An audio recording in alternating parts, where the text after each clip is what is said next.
one human recruiter cannot possibly read thousands of resumes on their own. One thing that I learned from a career coach years ago is how to become memorable. Right? How to be memorable to somebody, because we can meet people and we can get to know people and so forth, but at what point does that turn into something that's memorable? Every 3 to 6 months, put yourself on someone's radar. They'll think of you when something comes up. I guarantee it.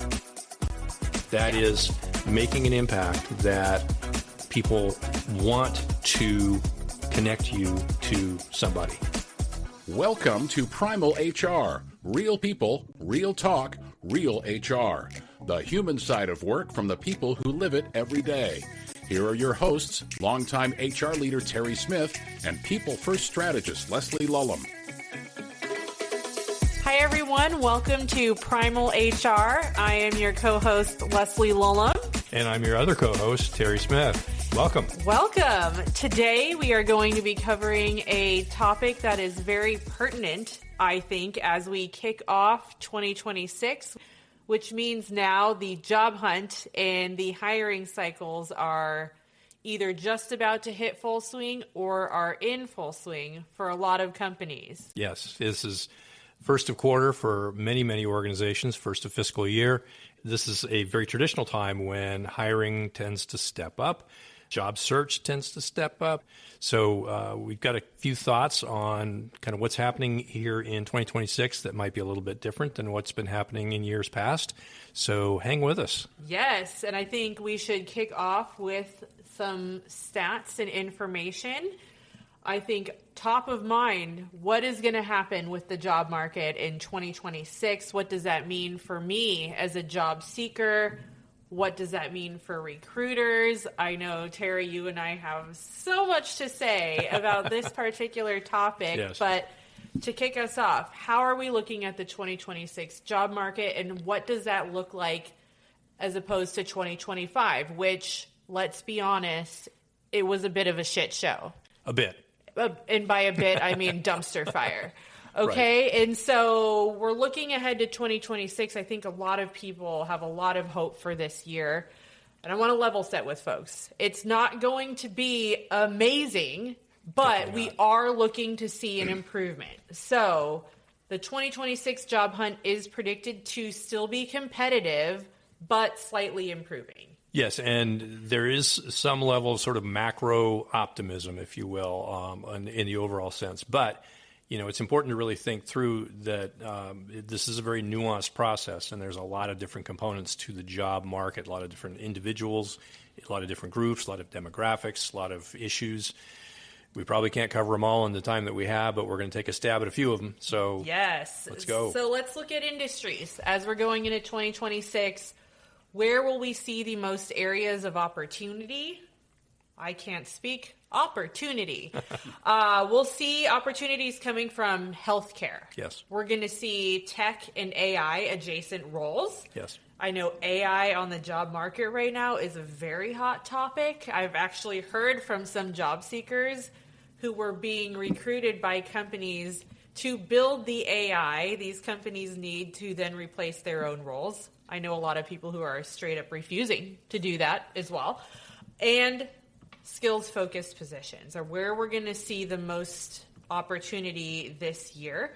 We're also going to start to see more people looking for jobs in 2026 by choice of their own. Mm-hmm. I think 2025 and even 2024, we saw a lot of people hunkering down. If you had a job, stay there. It is not a candidate's job market.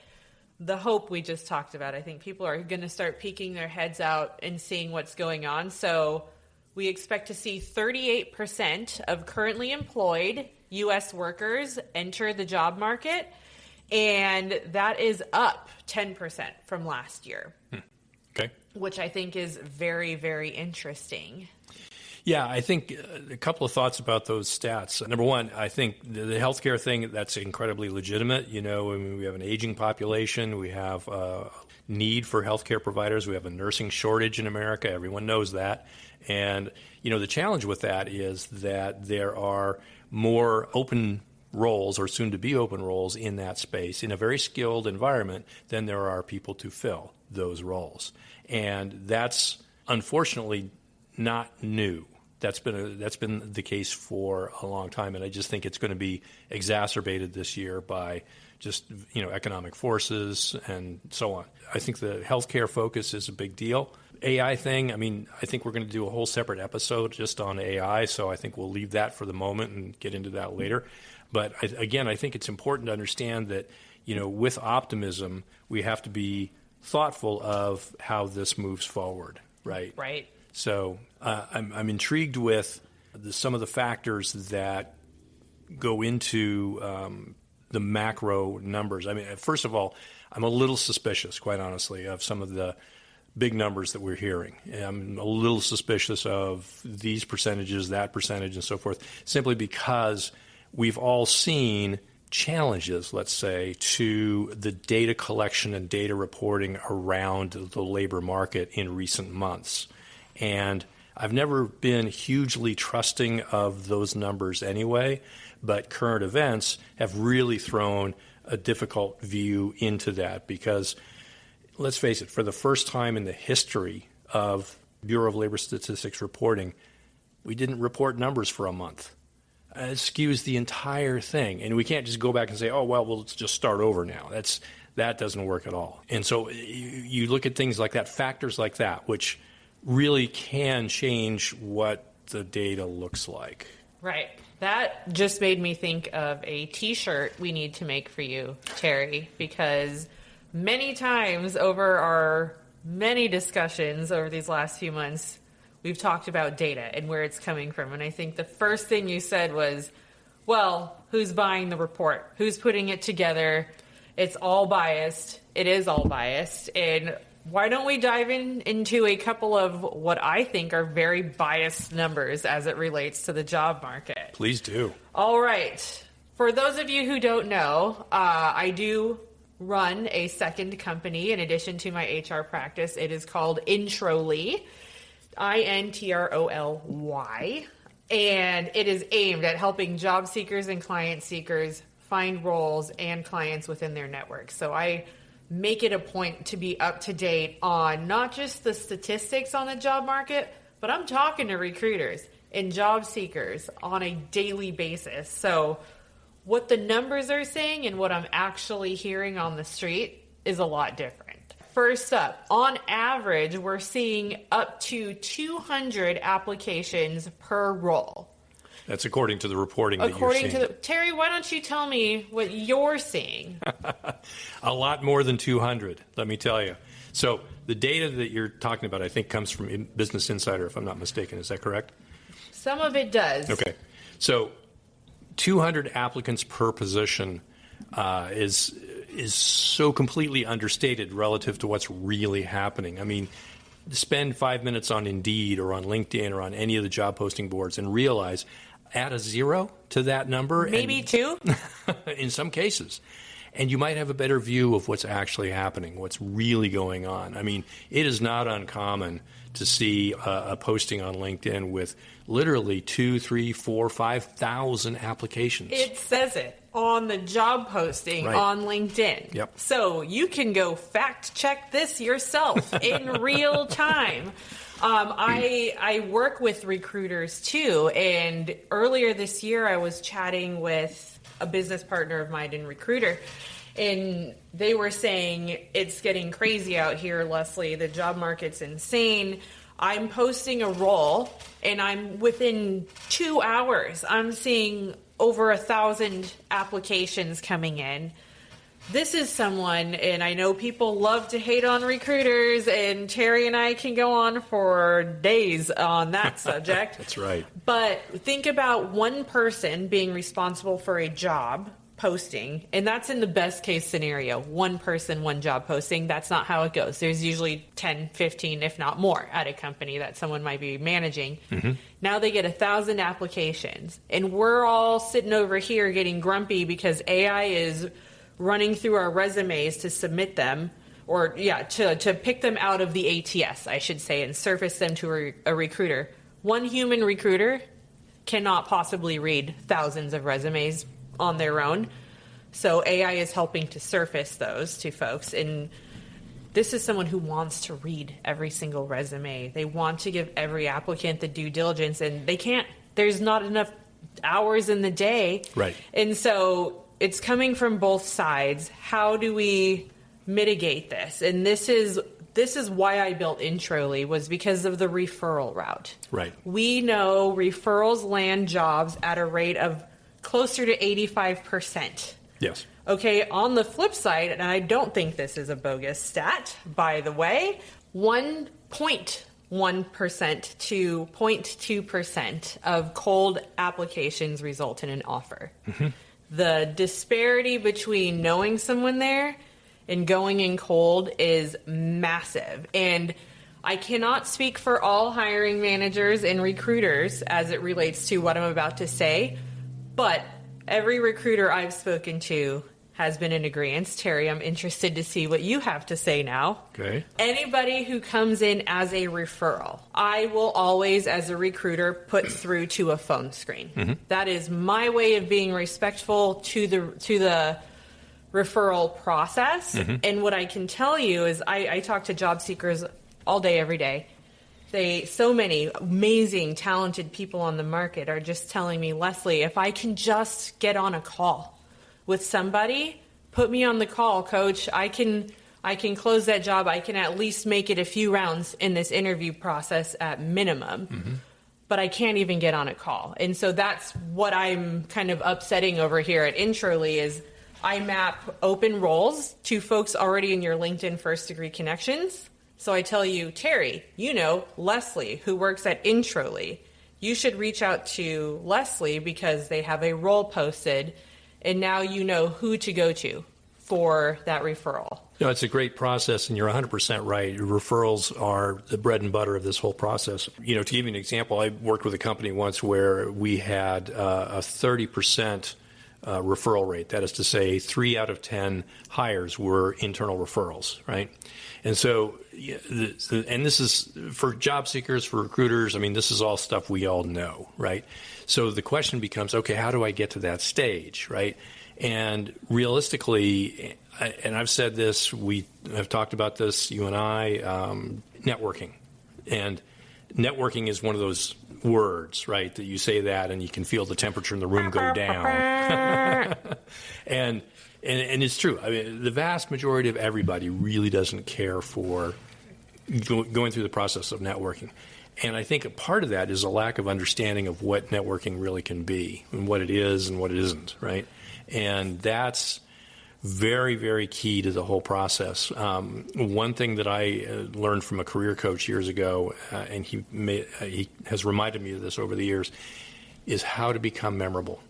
Right? How to be memorable to somebody, because we can meet people and we can get to know people and so forth, but at what point does that turn into something that's memorable? And we could get into an entire episode just on this, which maybe we should put on the calendar. But getting to that point where somebody goes from, hey, I met this person, to, hey, you over here, third person, you need to meet this person. I met Leslie now. You've met you need to meet Leslie, right? Because yeah, you do. And that's memorability. That is making an impact that people want to connect you to somebody. I think being on the entrepreneurial journey myself with both Introly and Sunup Ops, mm-hmm. and you're also on it as well, you really learn more about connecting and what that means. And when I first started out, I had a little bit of fear around, like, I'm meeting all these incredible people and they're connecting me to people, and we need those types of people. But once you're in the zone and you're networking yourself, you can start helping to be that connector. When it relates to job searching, though, one of the most common questions I get is someone will have a job report, or they're just looking to start networking for job searching. Mm-hmm. And they say, Leslie, my outreach isn't working. And I say, well, tell me what you're saying to these people. The first thing out of your mouth when you're looking to network to find a role, especially with somebody you haven't spoken to in ages, or maybe ever. They might just be someone in your LinkedIn network and you know they work at the company you want to go apply to. should not literally be, I want job. This is not the way. No one's going to do that if they don't know you. If it's your bet, like Terry, I could be like, Terry, I want job. And you'd be like, okay. Yeah. But you want to ask them how to connect, not how to connect. Ask to connect with them. Hey, I see you're in my LinkedIn network, or it's been so long since we caught up. Like, let's chat. Let's schedule a call. But that doesn't always work when the job is live and you need to move quickly. Right. When that, how do you get around that? Well, if you know you're on the job market and you have target companies, start reaching out to your contacts there ahead of time. Yes. Open the doors, keep yourself warm. And you don't need to be messaging people every week. In fact, if you know someone who's a hiring manager, please don't message them every week. Don't do it. Just don't do it. Every 3 to 6 months, put yourself on someone's radar. They'll think of you when something comes up. I guarantee it. But you have to, it's a long game. You got to play chess here. So yeah, it's not a checkers game. It's a chess game. Exactly. Yeah. Final thoughts on the job market. I said this in, 2019? I don't even know what year I'm in anymore. As 2025 was wrapping up, I'm talking to a lot of job seekers, and everybody's tired. Yes. They've been grinding all year, it feels like, and they're grinding right up into the holidays where things slowed down.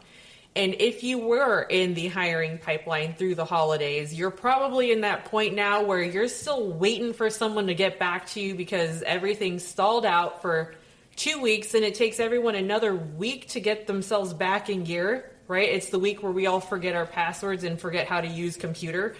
And then the next week after that, oh my gosh, it's budget season. And so what I want to say to job seekers right now is keep fighting.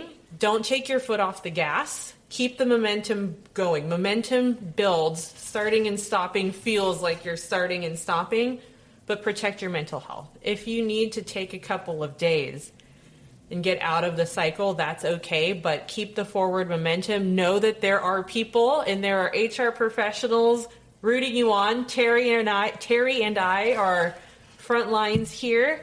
And if you need help with your job search, with the report, with resume formatting, how do you beat AI with your own resume? I do that.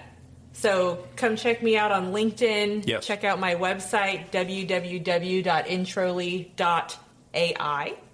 Oh, nice. Or if you have questions, submit them on our website. Yes. Terry and I would love to help you answer them. We can answer some on air, but we are here as a resource as well. Awesome. And yeah, by all means, hit us up. We're happy to help. Stay connected with us on social.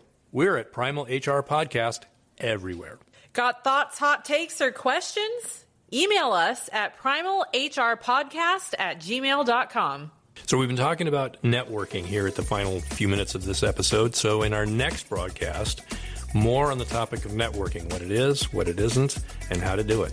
Love it or hate it, you have to do it. It's part of the job market. It's part of the professional sphere. Terry and I are going to unpack the do's, don'ts, and probably a couple funny stories along the way. You've been listening to Primal HR. Follow us wherever you get your podcasts. Join the conversation on LinkedIn, Instagram, and Facebook at Primal HR Podcast. Show notes and more at primalhrpodcast.com. Got a topic idea or want to join us on the show? Reach out at primalhrpodcast@gmail.com. We'll see you next time.